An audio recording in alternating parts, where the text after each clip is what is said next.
E se as pessoas em quem você mais confia fossem capazes da maior traição? Hoje vou contar a história real e chocante de duas irmãs que venderam a própria irmã de apenas 9 anos como escrava, por pura inveja e ganância. Um pai desesperado. Uma criança inocente sequestrada. Uma busca impossível contra o tempo. Esta é a história de Santa Helena, e ela vai mexer com suas emoções do início ao fim. Mas antes de começar, me conta aqui nos comentários, de que cidade você está assistindo. Quero saber quem está acompanhando essa história incrível. E se você ainda não é inscrito no canal, clica no botão de inscrever-se agora e ativa o sininho para não perder nenhuma história emocionante como essa. Agora sim, vamos à história. A fazenda Santa Helena erguia-se majestosa sob o sol escaldante do Brasil imperial, com suas intermináveis plantações de café que se estendiam até onde a vista alcançava. O coronel Rodrigo Almeida da Silva era conhecido em toda a província como um homem de temperamento forte, mas justo em seus negócios. Viúvo há 5 anos, criava sozinho suas 3 filhas, Beatriz, de 23 anos, Isadora, de 21, e a pequena Clara, que acabará de completar 9 anos. A casa grande, com suas colunas brancas e varandas amplas, testemunhava diariamente o contraste brutal daquela época. De um lado, o luxo e a opulência da família do coronel, do outro, as senzalas onde viviam mais de 200 escravizados que trabalhavam nas lavouras. O coronel, embora fosse produto de seu tempo, tinha algumas convicções próprias que o diferenciavam de outros fazendeiros. Não permitia castigos excessivos e garantia que as famílias não fossem separadas nas vendas, uma raridade naqueles tempos cruéis. Clara era diferente das irmãs. Enquanto Beatriz e Isadora cresceram sob os mimos da mãe, aprendendo apenas a bordar, tocar piano e comandar os criados com rispidez, Clara nascerá em meio à tragédia. Sua mãe falecera no parto, e o coronel, tomado por uma culpa profunda e um amor desesperado, decidirá criá-la de modo diferente. Ensinava-lhe a ler e escrever, algo raro mesmo para meninas de famílias abastadas, e pior ainda aos olhos das irmãs. Tratava-a com uma ternura que nunca demonstrara com as mais velhas. A menina tinha cabelos castanhos que caíam em cachos rebeldes, olhos verdes curiosos e um coração que, aos 9 anos, já questionava o mundo ao seu redor. Frequentemente a encontravam conversando com os filhos dos trabalhadores escravizados, aprendendo suas canções, ouvindo suas histórias. O coronel permitia, para horror de Beatriz e Isadora, que acreditavam que aquilo manchava o nome da família. As duas irmãs mais velhas formavam uma aliança sombria. Beatriz, alta e elegante, com feições duras que lembravam uma águia, comandava a casa com mão de ferro na ausência do pai. Isadora, mais baixa e arredondada, tinha olhos pequenos que brilhavam com malícia sempre que tramava algo. Juntas, haviam transformado a vida dos trabalhadores da casa em um inferno particular, contradizendo as ordens do coronel sempre que possível. O verdadeiro veneno que corroía seus corações, porém, não era apenas o ciúme do afeto paterno que Clara recebia. Recentemente, o coronel havia alterado seu testamento, e as paredes têm ouvidos, especialmente quando serventes aterrorizados são forçados a espiar e contar. A maior parte da fortuna e das terras ficaria com Clara, sob a justificativa de que era mais vulnerável e precisaria de mais proteção. Às irmãs mais velhas caberia um dote generoso para o casamento, mas nada comparado à herança da caçula. Ela nos roubou tudo, sibilava Beatriz nas conversas noturnas com Isadora, quando o coronel já dormia. Primeiro o amor de nosso pai, agora nossa herança. Aquela criatura será nossa ruína. E assim, nas sombras da casa grande, sob o verniz de civilidade e nobreza, germinava um plano cruel, tão sombrio quanto a própria instituição da escravidão que sustentava aquela riqueza toda. Os dias seguiam sua rotina na fazenda Santa Helena. O coronel acordava antes do amanhecer para supervisionar o trabalho nas plantações. Clara frequentemente o acompanhava, montada em seu pequeno cavalo branco, enquanto as irmãs mais velhas permaneciam na casa grande, tramando nas sombras. O destino estava prestes a mostrar sua face mais cruel, e nenhuma das colunas brancas daquela mansão seria capaz de sustentar o peso do que estava por vir. Foi numa tarde sufocante de fevereiro que Beatriz e Isadora finalmente arquitetaram seu plano abominável. Sentadas na sala de costura, longe dos ouvidos dos criados mais leais ao coronel, as duas irmãs teciam não apenas os bordados que fingiam fazer, mas uma trama que selaria o destino de Clara. Há um homem na vila, começou Beatriz em voz baixa, seus dedos pausando sobre o bastidor. Joaquim Teixeira. Dizem que é mercador de escravos, mas seus verdadeiros negócios são mais obscuros. Compra e vende crianças para fazendas distantes, lugares onde ninguém faz perguntas. Seus olhos brilhavam com uma frieza que gelava o sangue. Isadora engoliu seco, mas o veneno da inveja já havia corroído qualquer resquício de consciência. E como faríamos? Pai nunca permitiria que Clara saísse de sua vista por muito tempo. Ele a protege como se fosse a coroa do imperador. Aí está o ponto crucial de nosso plano, respondeu Beatriz com um sorriso sinistro. Na próxima semana, pai precisa viajar para a capital. Questões de negócios que não podem ser adiadas. Ficará fora por pelo menos 4 dias. Tempo suficiente para que Clara desapareça e esteja longe demais para ser encontrada rapidamente. As duas passaram horas refinando cada detalhe.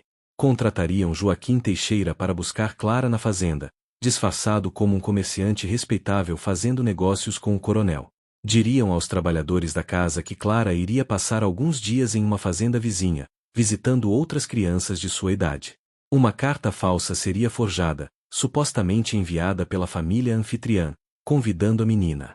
E quanto ao pagamento? Perguntou Isadora, sempre prática em sua maldade. Tenho as joias de nossa mãe, revelou Beatriz. Pai nunca as verificou desde que ela morreu. Joaquim aceitará. Ele é ganancioso, e essas peças valem uma fortuna. Além disso, faremos questão de que Clara seja vendida para bem longe, talvez até para outra província. Quando o pai descobrir, será tarde demais. O que mais chocava no plano das duas irmãs era a crueldade calculada. Não bastava afastar Clara, elas queriam que a menina sofresse, que experimentasse a mesma degradação que os escravizados da fazenda viviam diariamente. Era uma vingança tão perversa que revelava a podridão moral que luxo e privilégio podiam criar quando combinados com inveja e ganância. 3 dias depois, Joaquim Teixeira chegou à fazenda. Era um homem baixo e gordo, com olhos pequenos que moviam-se constantemente, como os de um rato. Vestia roupas que tentavam imitar a elegância dos nobres, mas o tecido barato e mal ajustado denunciava sua verdadeira origem. Ele encontrou-se discretamente com Beatriz e Isadora nos fundos da propriedade, perto do velho moinho abandonado. Então, minhas senhoras desejam se desfazer de um probleminha familiar, disse ele com uma risada que mais parecia um guincho. Compreendo perfeitamente. Já resolvi situações similares para outras famílias distintas. Descrição total, garantida. Beatriz entregou-lhe um saquinho de veludo contendo as joias. Joaquim examinou cada peça com olhos de especialista, mordendo algumas para testar a autenticidade do ouro. Excelente! Muito bom! A menina tem 9 anos, você disse? Perfeito! Tenho um comprador no interior de Minas Gerais, uma fazenda isolada onde precisam de mãos pequenas para trabalhos delicados. Ela nunca voltará, garanto. Quando pode fazer o serviço? Apressou-se Isadora, ansiosa para que aquilo terminasse antes que perdesse a coragem. Semana que vem, quando seu pai viajar. Vocês me enviam uma mensagem, e eu venho buscar a mercadoria. Simples assim.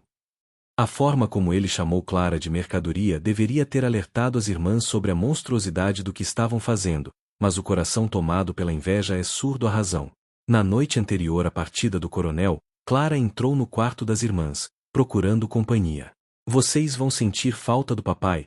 Perguntou a menina com seus olhos inocentes.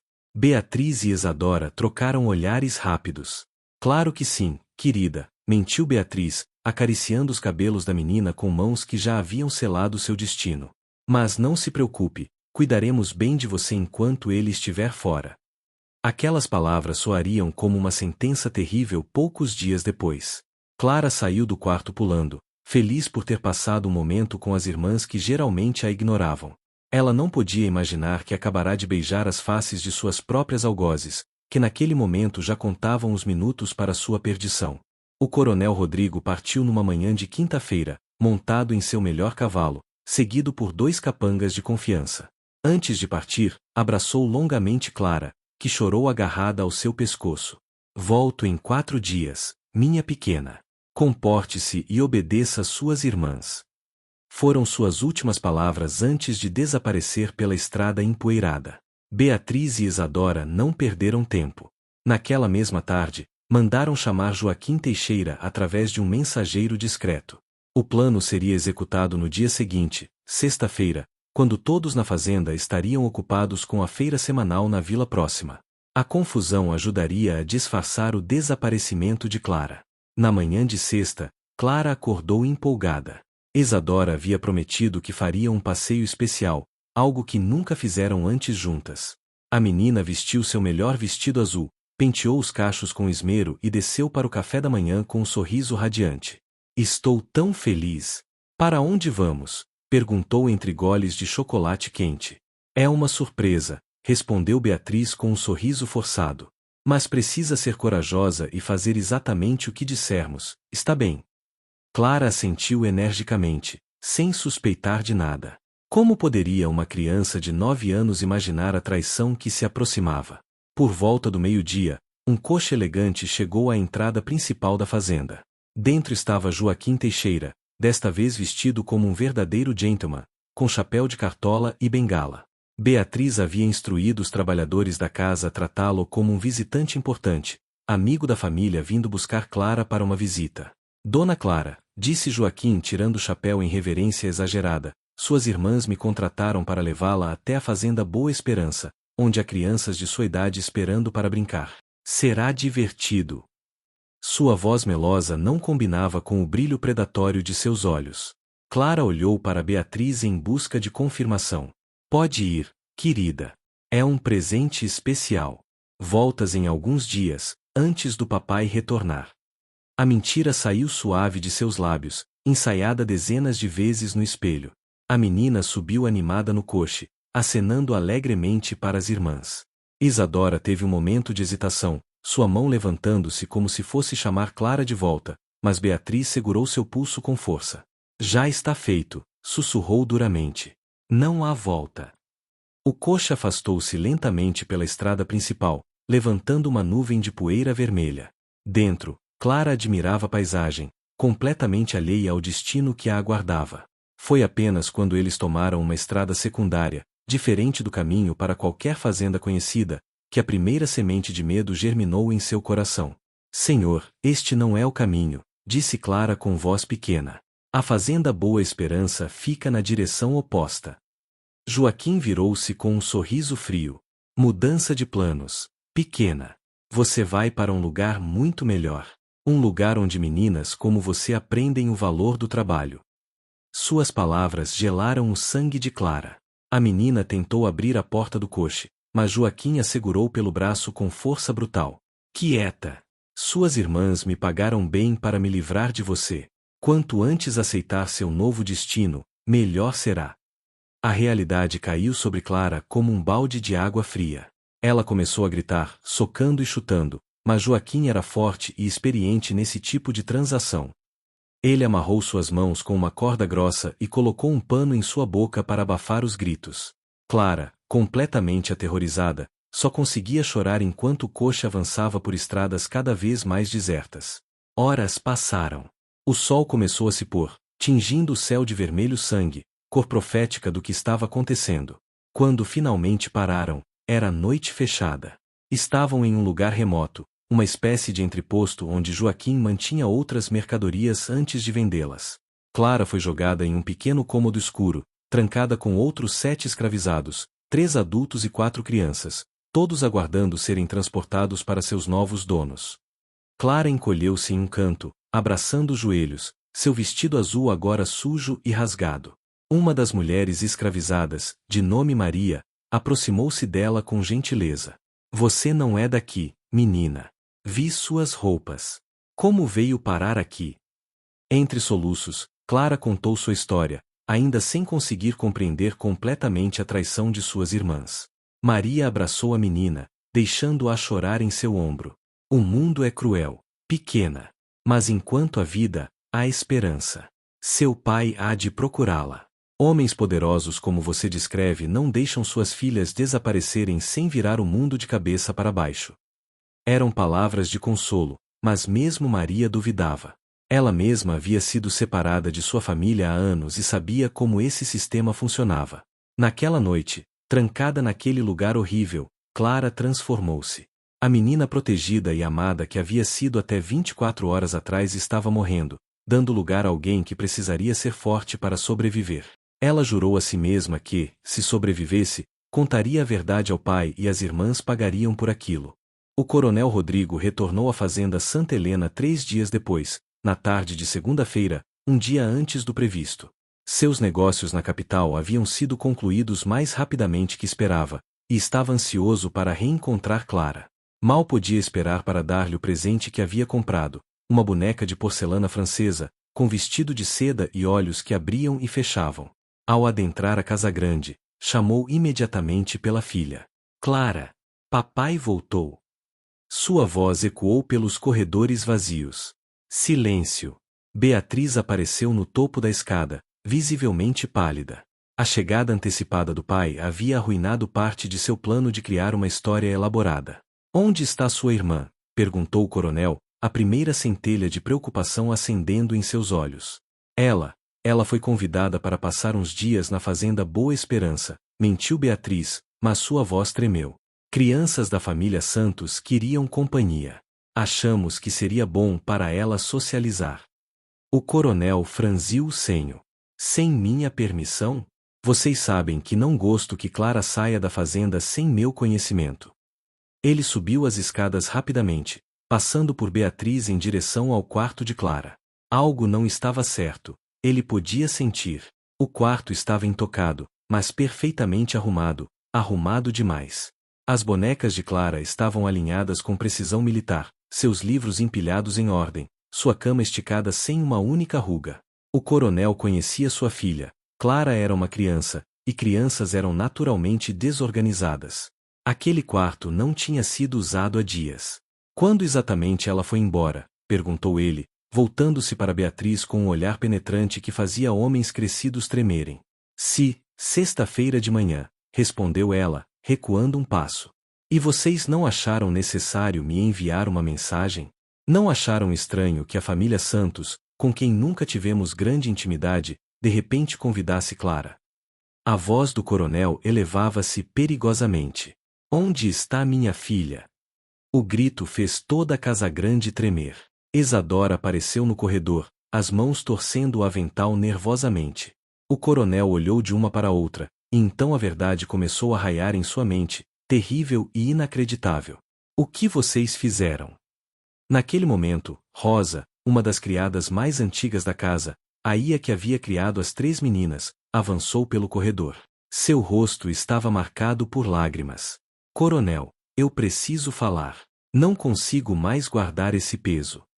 Beatriz tentou silenciá-la, mas o coronel levantou a mão. Fale, Rosa. Eu vi, senhor. Na sexta-feira, vi um homem, um tal de Joaquim Teixeira, conhecido como mercador de escravos.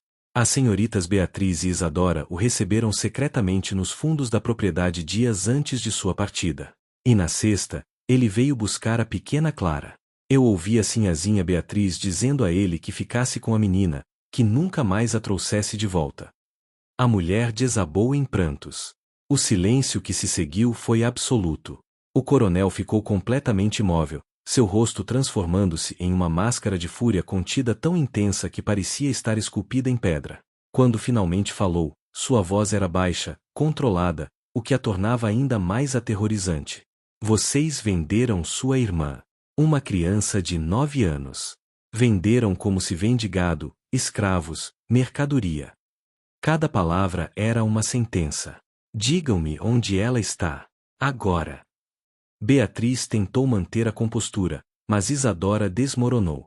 Nós não sabemos exatamente. Joaquim disse que a levaria para Minas Gerais, uma fazenda no interior. Ela ia ficar com nossa herança. Papa, você a ama mais que a nós. Sempre amou. Herança? Rugiu o coronel. Vocês sacrificaram sua irmã, uma criança inocente, por dinheiro e inveja. Ele agarrou Beatriz pelos ombros.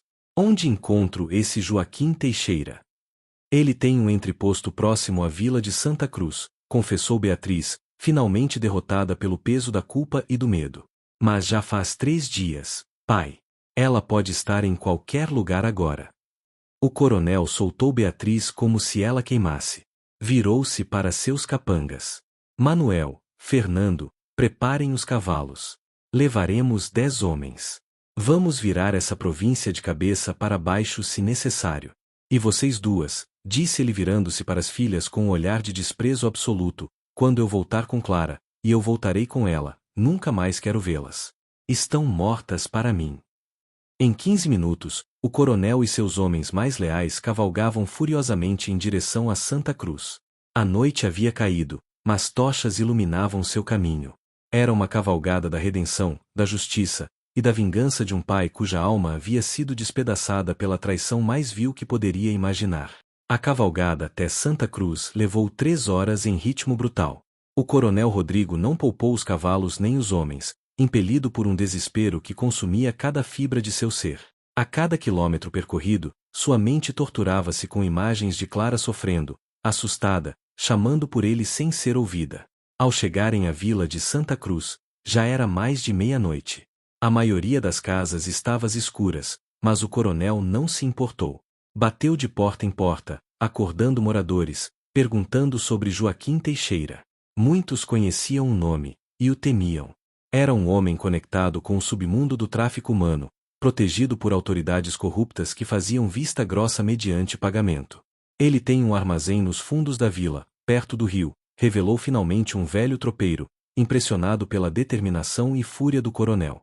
Mas é um lugar perigoso, senhor. Joaquim tem capangas, homens violentos. Não vai entregar ninguém facilmente. Então que venham, respondeu o coronel friamente, verificando as armas que ele e seus homens portavam. Minha filha está em algum lugar, e eu não sairei daqui sem ela ou sem saber exatamente onde ela foi levada. O grupo avançou cautelosamente pelo labirinto de ruas estreitas até os fundos da vila. Ali, a pobreza e o crime reinavam. Finalmente, encontraram o armazém, uma construção baixa e sombria, sem janelas, com apenas uma porta reforçada e 2 guardas do lado de fora. O coronel não teve paciência para sutilezas. Avançou direto, acompanhado por Manuel e Fernando. Procuro Joaquim Teixeira. Digam-lhe que o coronel Rodrigo da Silva está aqui, e que se ele estima sua vida, sairá para falar comigo agora. Os guardas, intimidados pela presença imponente do grupo e reconhecendo o nome do coronel, um dos homens mais poderosos da região, não tiveram coragem de resistir. Um deles entrou no armazém. Minutos depois, Joaquim Teixeira apareceu, visivelmente nervoso, mas tentando manter uma fachada de calma. Coronel da Silva. Que honra inesperada. Como posso servi-lo a esta hora tardia? Sua voz tentava soar amigável, mas falhava miseravelmente. Você pegou minha filha, Clara. 9 anos. Vestido azul. Onde ela está? O rosto de Joaquim empalideceu. Coronel, deve haver algum engano. Eu sou um comerciante respeitável, não trabalho com... A mão do coronel agarrou Joaquim pela garganta, prensando-o contra a parede do armazém. Não minta para mim. Minhas próprias filhas confessaram. Você foi contratado para levar Clara. Onde ela está? Joaquim engasgou, os olhos saltando das órbitas. O coronel afrouxou um pouco para permitir que ele falasse. Ela estava aqui. No depósito. Mas ontem à noite, um comprador veio de Minas Gerais. Levou um lote de 7 pessoas. Ela estava entre elas. Quem era o comprador? Para onde foram? A voz do coronel era uma lâmina fria. Eu não sei o nome verdadeiro. Essas transações são sigilosas. Mas sei que ia para uma fazenda perto de Ouro Preto, uma propriedade isolada nas montanhas. Eles buscam crianças pequenas para trabalhos delicados nas minas de ouro abandonadas que ainda são exploradas ilegalmente. Joaquim falava rapidamente, desesperado por sua própria vida. O coronel soltou-o bruscamente. Você vai nos levar até lá. E se minha filha tiver sofrido qualquer dano, qualquer sofrimento além do que já sofreu, você vai desejar nunca ter nascido. Mas, coronel, são 2 dias de cavalgada. E o caminho pelas montanhas é traiçoeiro. Então é melhor começarmos agora, disse o coronel, empurrando Joaquim em direção aos cavalos. A jornada foi brutal. Cavalgaram durante todo o dia seguinte, parando apenas brevemente para descansar os cavalos e comer algo rápido. Joaquim, amarrado e vigiado constantemente, guiava-os por trilhas cada vez mais íngremes e perigosas. O coronel não falava, sua mandíbula cerrada em determinação férrea. Na tarde do segundo dia, começaram a subir a serra. A paisagem tornava-se cada vez mais selvagem e isolada. Finalmente, ao anoitecer, Joaquim apontou para uma vale profundo. Ali. Aquela fazenda no fundo do vale. É para lá que trago, onde levo as crianças. De longe, viram uma propriedade decadente, cercada por muros altos. Fumaça subia de várias chaminés, e podiam ouvir o som de ferramentas batendo, trabalho acontecendo mesmo à noite. Era um lugar de exploração e miséria. O coronel planejou cuidadosamente. Esperariam até a madrugada, quando a vigilância fosse menor. Então, entrariam pela força se necessário. Se Clara estiver ali, disse ele a seus homens, traga-a para mim. E se encontrarem resistência, façam o que for preciso. Esta é uma missão de resgate, não uma visita cordial. A madrugada estava fria quando o coronel Rodrigo e seus homens desceram silenciosamente até a fazenda. O som de suas botas era abafado pela terra úmida, e a névoa das montanhas oferecia cobertura perfeita. Joaquim, amarrado a uma árvore longe dali, esperava seu destino, sob vigilância de 2 homens. Manuel forçou o portão lateral com uma alavanca, e o grupo infiltrou-se na propriedade. O que viram dentro encheu-os de fúria justa. Dúzias de pessoas escravizadas, incluindo muitas crianças, algumas não mais que 6 ou 7 anos, dormindo em condições desumanas em galpões improvisados. Algumas tinham marcas de chicote, outras estavam visivelmente doentes. Procurem Clara, ordenou o coronel em voz baixa. Vasculhem cada cômodo, cada galpão. Foi Fernando quem a encontrou. Em um pequeno barracão separado, usado como depósito de ferramentas, havia um grupo de 7 pessoas recém-chegadas, ainda não totalmente integradas ao trabalho forçado da fazenda. E lá, encolhida em um canto, suja, com o vestido azul rasgado e os olhos vermelhos de tanto chorar, estava Clara. Coronel! Achei ela! O grito de Fernando ecoou pela propriedade, alertando os guardas. Mas o coronel não se importou mais com sutileza. Correu até o barracão como se o diabo estivesse em seus calcanhares. Quando Clara viu seu pai na porta, iluminado pela lanterna de Fernando, ela primeiro pensou estar sonhando. Depois, a realidade a atingiu como uma onda, e ela correu para os braços dele, soluçando incontrolavelmente. Papai! Papai! Eu sabia que viria me buscar. Eu sabia! O coronel abraçou sua filha com uma força que tentava protegê-la de todo o mal do mundo, lágrimas escorrendo livremente por seu rosto calejado. Minha menina! Meu tesouro! Papai está aqui. Você está segura agora. Nesse momento, o dono da fazenda apareceu com vários capangas armados. Quem vocês pensam que são, invadindo minha propriedade? O coronel colocou Clara gentilmente atrás de si e ergueu-se com toda sua altura imponente. Eu sou o coronel Rodrigo Almeida da Silva, e está é minha filha que foi roubada de mim por traficantes criminosos. E vocês, disse ele encarando cada um dos capangas, vão me deixar sair daqui com ela e com todas essas outras crianças, ou haverá consequências que vocês não podem imaginar. O dono da fazenda, um homem gordo chamado Alberto Mendes, reconheceu o nome. O coronel da Silva tinha conexões políticas e militares poderosas. Uma confrontação ali poderia destruir seu negócio ilegal completamente. Leve sua filha, disse Alberto com desdém, mas recuando. Mas as outras ficam. São propriedade legal, compradas e pagas. O coronel olhou para trás e viu os rostos das outras crianças, 6 ao todo, incluindo as que haviam viajado com Clara. Seus olhos súplices, suas mãos magras segurando as barras do portão improvisado. Então olhou para Clara, que segurava sua mão com força, mas que também observava as outras crianças com lágrimas nos olhos. Papai, sussurrou Clara, Maria cuidou de mim. Ela me deu água quando eu estava com sede.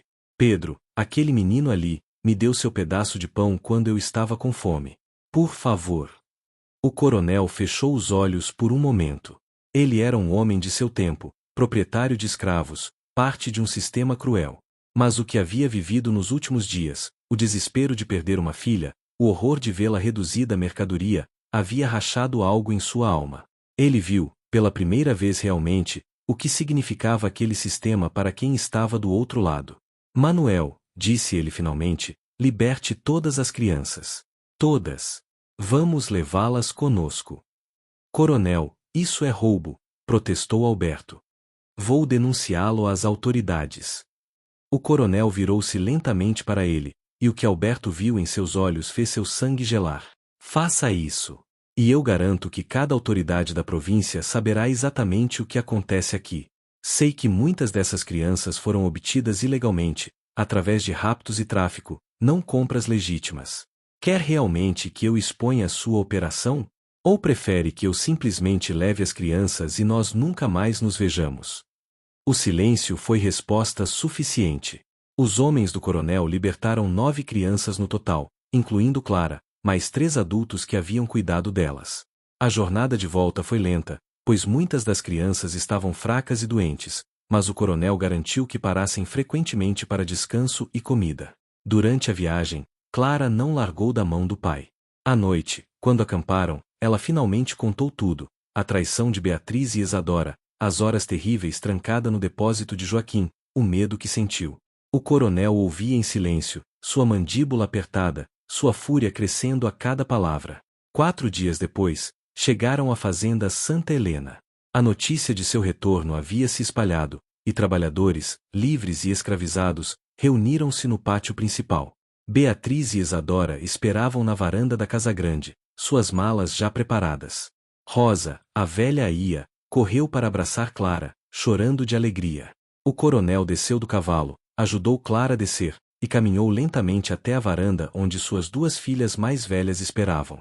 O silêncio era absoluto. Todos na fazenda sabiam o que havia acontecido. Vocês venderam sua irmã, começou o coronel, sua voz ecoando pelo pátio. Uma criança inocente de 9 anos. Venderam-na como se fosse um animal, para sofrer e trabalhar como escrava. Por inveja. Por ganância. Por crueldade pura.